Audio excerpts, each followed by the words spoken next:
안녕하세요. 얼마 전 파혼하게 된 20대 후반의 여성입니다. 청첩장까지 나왔던 건 아니지만 친척분들이며 주변 가까운 사람들 모두한테 제 결혼 소식을 전했던 상황인지라 저도 파혼까지 하고 싶었던 건 아니에요. 하지만 하나를 보면 열을 알 수 있다잖아요. 예비 시어머니가 보여준 몰상식한 행동이 발단이 되긴 했지만 예비 신랑이 중간 역할을 조금이라도 잘해줬으면 상황은 달랐겠지요. 하지만 팔은 안으로 굽는다고 예비 시어머니 편을 들어주면서 오히려 저를 이상한 사람 만드는 예비 신랑 모습을 보니 파혼 말고는 다른 방법이 없겠더라고요. 이렇게 파혼하게 된 것이 정말로 유감이긴 하지만 다시 생각해봐도 정말 잘 내린 결정이었구나 하는 생각밖에 들지 않네요. 예비 신랑, 그러니까 남자친구와 처음 만나게 된 건 회사 선배가 주선해준 소개 자리에서였습니다.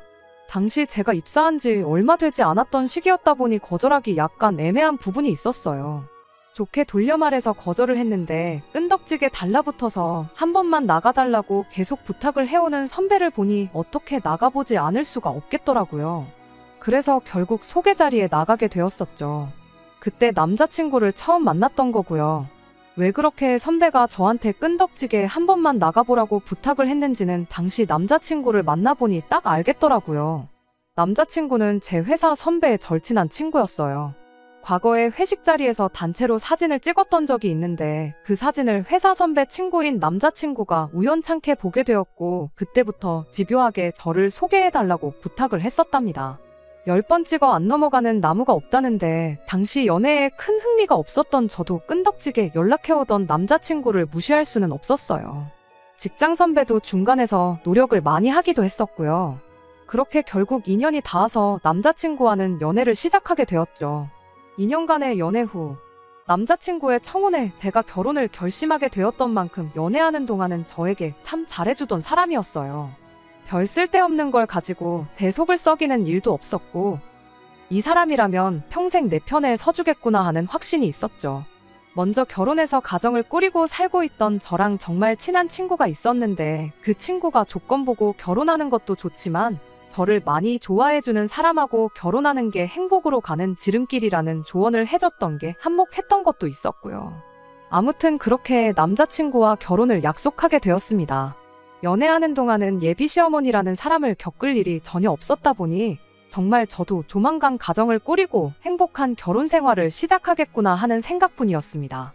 하지만 예비 시어머니께 처음 인사를 드리러 갔을 때 제 생각보다 결혼이라는 게 훨씬 더 힘든 일이겠구나 하는 느낌을 지울 수가 없었어요.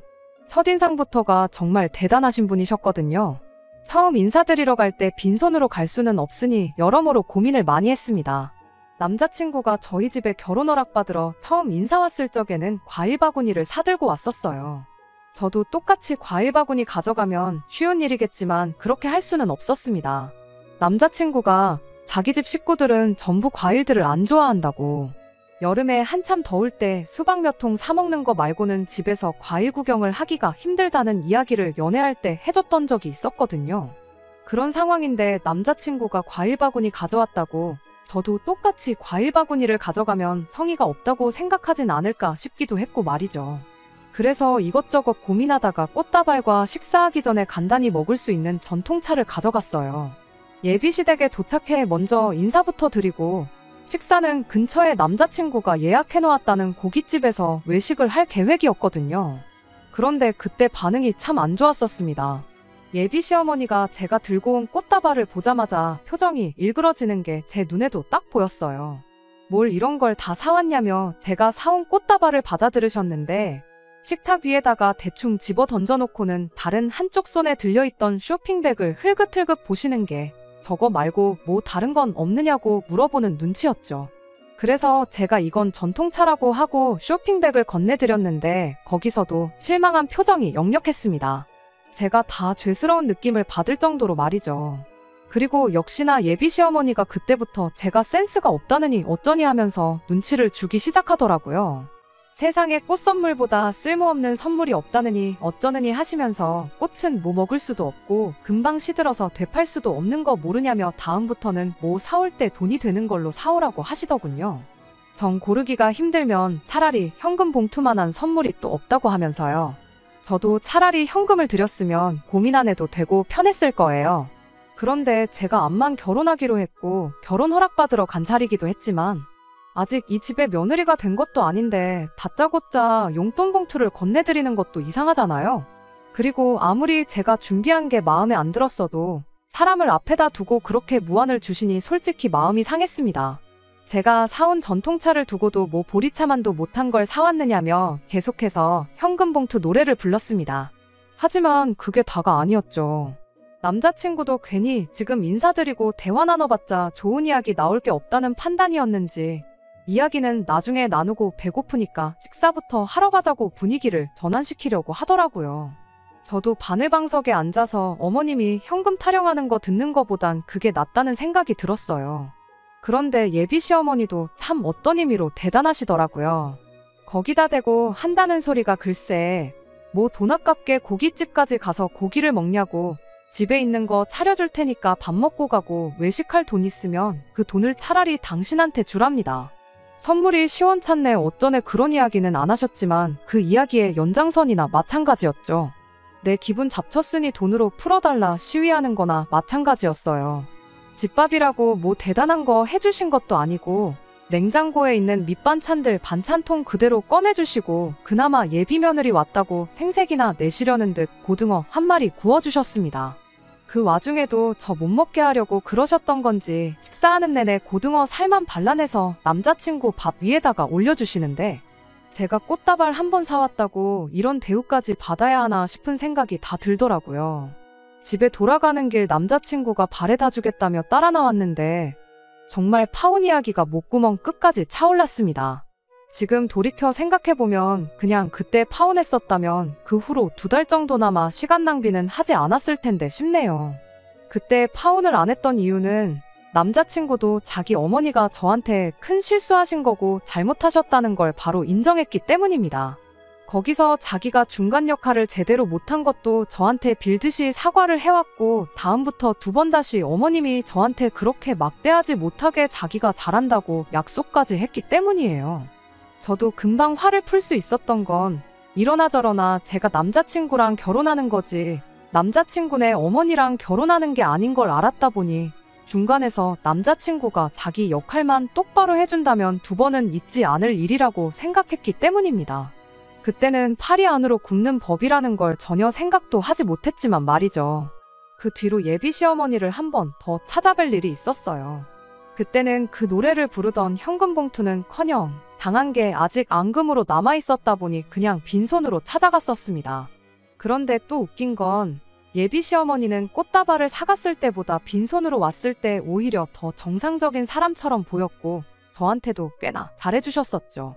한편으로는 빈손으로 온 저한테 아무 말도 안 한 게 남자친구가 저랑 약속한 대로 어머님한테 잘 말씀드렸구나 그런 생각도 들어서 저도 기분이 좋았었죠. 그날 양가 상견례 날짜도 잡게 되었고요. 상견례 때는 따로 별다른 사건은 없었어요. 결혼이야 남자친구랑 벌써 양가 어른들 도움 없이 우리 모은 돈만 가지고 반반 결혼을 하는 게 좋겠다는 식으로 이야기가 되어 있었다 보니 그날 자리는 정말 말 그대로 양가 어른들이 처음 인사를 나누는 자리로 좋게 마무리가 되었었거든요. 상견례 이후로 남자친구와는 결혼식 날짜는 대충 언제쯤에 하는 게 좋겠다. 식장은 어디가 좋다더라 하는 이야기 정도만 나누고 있었어요.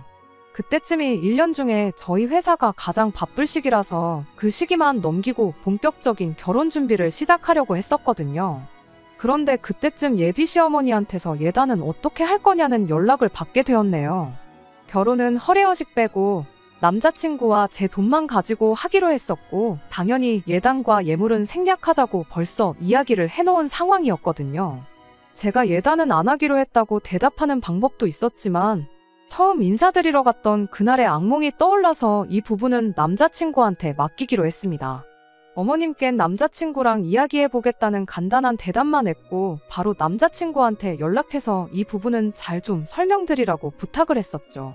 남자친구는 알겠다고 자신있게 대답을 했는데 며칠 뒤에 아무리 생각해봐도 친척들 보는 눈이 있는데 예단을 생략하는 건 경우가 아닌 것 같다며 최소한이라도 하는 게 어떻겠냐는 말을 꺼내왔습니다. 그래서 알겠다고 대답했죠. 대신 저도 예단한 만큼 예물을 받아야겠으니 그리 알라고 말했죠. 알겠다고, 그럼 그렇게 하자고 대답한 남자친구였는데 그 뒤로 예단에 대한 이야기는 쏙 들어갔어요. 주거니 받거니 하는 거니 상관없다 생각했으니 안 해도 그만, 해도 그만이었던지라 저도 먼저 이야기 나올 때까지는 예단을 어떻게 해야 하느냐 물어보진 않기로 했었죠. 그러던 와중에 파혼을 결심하게까지 만든 사건이 터져버리게 되었습니다. 회사가 바쁜 시기라 정신없이 일하고 있던 중이었는데 예비 시어머니한테서 전화가 한 통 걸려왔어요. 무슨 일로 전화를 다 하셨나 싶었는데 다짜고짜 당신이 지금 저희 회사 근처에 와 계시답니다. 저희 회사가 예비시댁에서 거리가 있다 보니 예비 며느리 보겠다고 일부러 지나가다 들리신 건 아닌 것 같고 작정하고 찾아오신 건가 하는 불길한 생각부터 들었어요. 원래는 야근을 해야 했는데 상황이 상황이다 보니 회사에 양해를 구하고 저 먼저 정시에 퇴근을 하게 되었죠.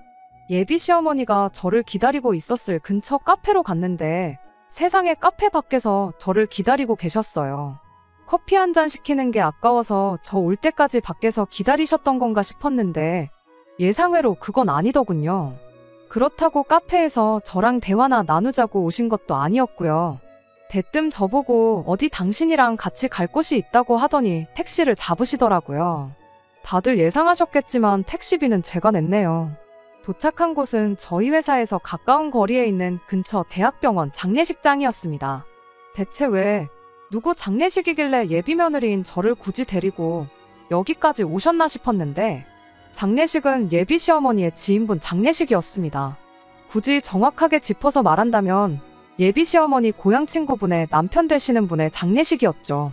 그러니까 저한테는 생판남이나 다름없는 사람이고요.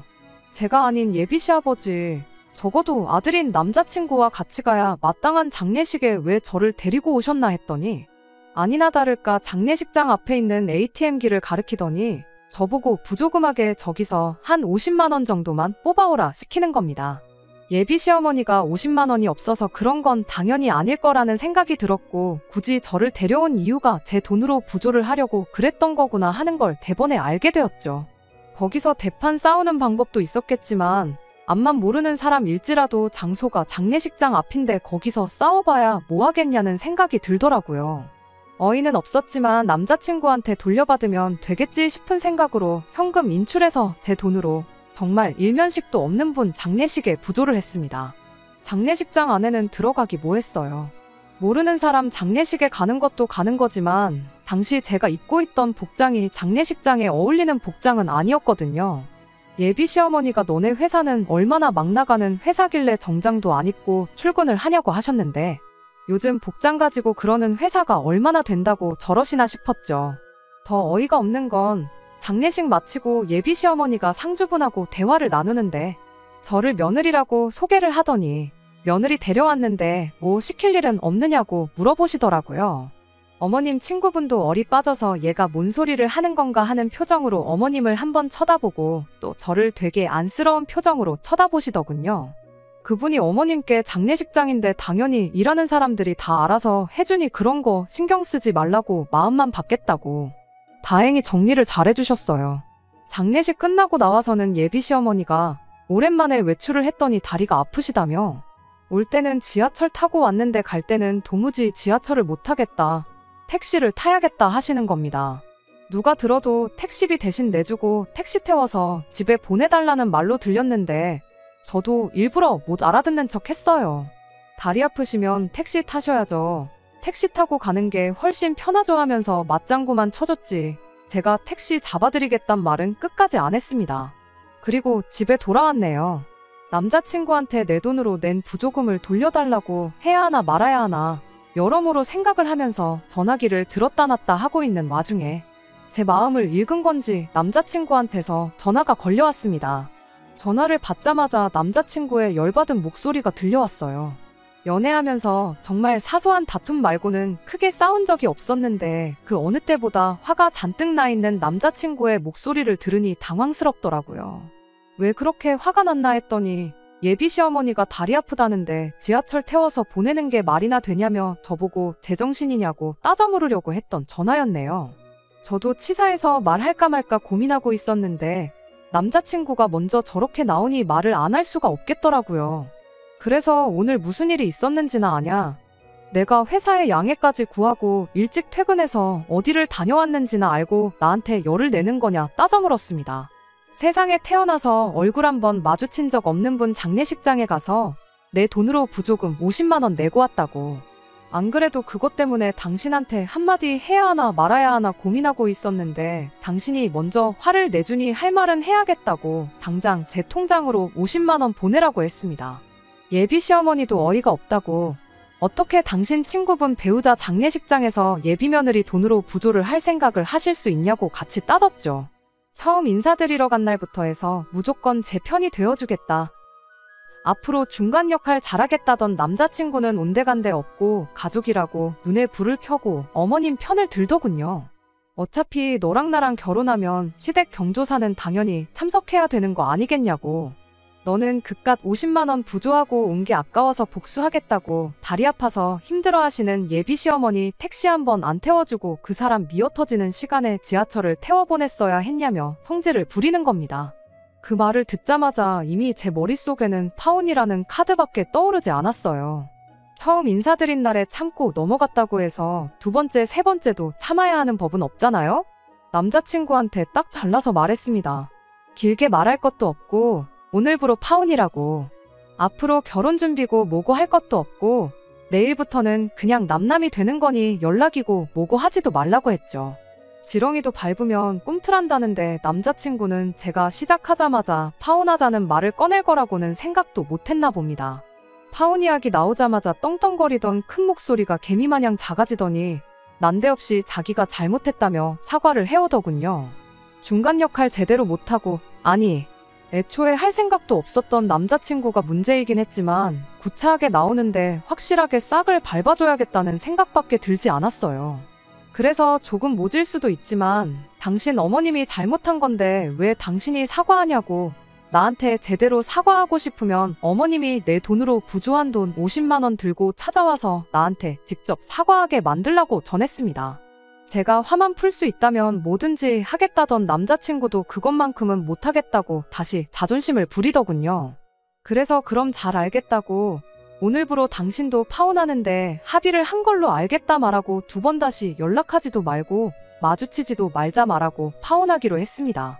솔직히 100번 양보해서 남자친구 말대로 예비시댁 경조사 참여했다고 칠 수 있어요. 그 장례식이 친구분 남편 되시는 분 장례식이 아니라 시댁 친척분들 장례식이었다면 그 부조금을 내는 데 있어서 한치의 의문도 들지 않았을 겁니다. 그리고 한 가지 더, 장례식장 처음 가보시는 것도 아닐 텐데 굳이 친구분한테 며느리 데려왔으니까 일 좀 시킬 거 없냐고 묻는 것부터가 이미 어머님이 저를 며느리로 보고 있는 게 아니라 무슨 화풀이 대상으로 보고 있다는 거나 마찬가지였죠. 파혼한 뒤에 저 혼자 생각한 것이긴 하지만 처음 만났을 때 꽃 선물이 마음에 안 들어서 그랬던 건 둘째치더라도 예단 이야기 나왔을 때 내가 예단 해간 만큼 똑같이 예물 받아내겠다고 한 말에 빈정이 잔뜩 상해서 저랬던 게 아닌가 싶어요. 예단을 못 받는다면 어떻게든 결혼 전에 돈 나갈 일 있으면 예비 며느리 돈으로 다 해야겠다 작정을 하셨던 거란 생각밖에 들지 않네요. 사람이 돈을 좋아할 수는 있지만 돈 몇 푼에 사람을 사람처럼 대해주지 않는 사람을 시어머니로 모셔야 한다면 저도 충분히 결혼을 다시 생각해 볼 수 있는 문제라고 생각해요. 파혼하기로 하고 며칠 지나지 않아서 회사 선배가 저를 따로 불러내서 한다는 말이 왜 갑자기 이제 와서 파혼을 하느냐 그게 말이나 되냐며 아무쪼록 잘 풀고 만나보라더군요. 자초지종을 모르고 하는 소리인 것 같아서 있었던 일을 모두 다 이야기해줬어요. 꽃 선물 이야기부터 해서 지인분 장례식 부조금 내 돈으로 내게 만든 것까지 말이죠.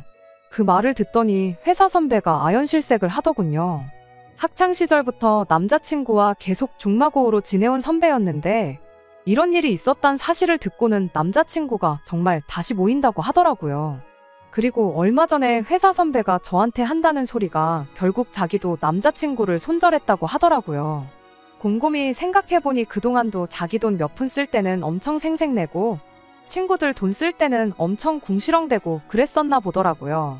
그 말 들으니 남자친구도 결국 예비 시어머니랑 다를 바가 없이 똑같은 사람이었구나 싶었고 파혼을 정말 잘 결정했구나 하는 생각이 들었네요.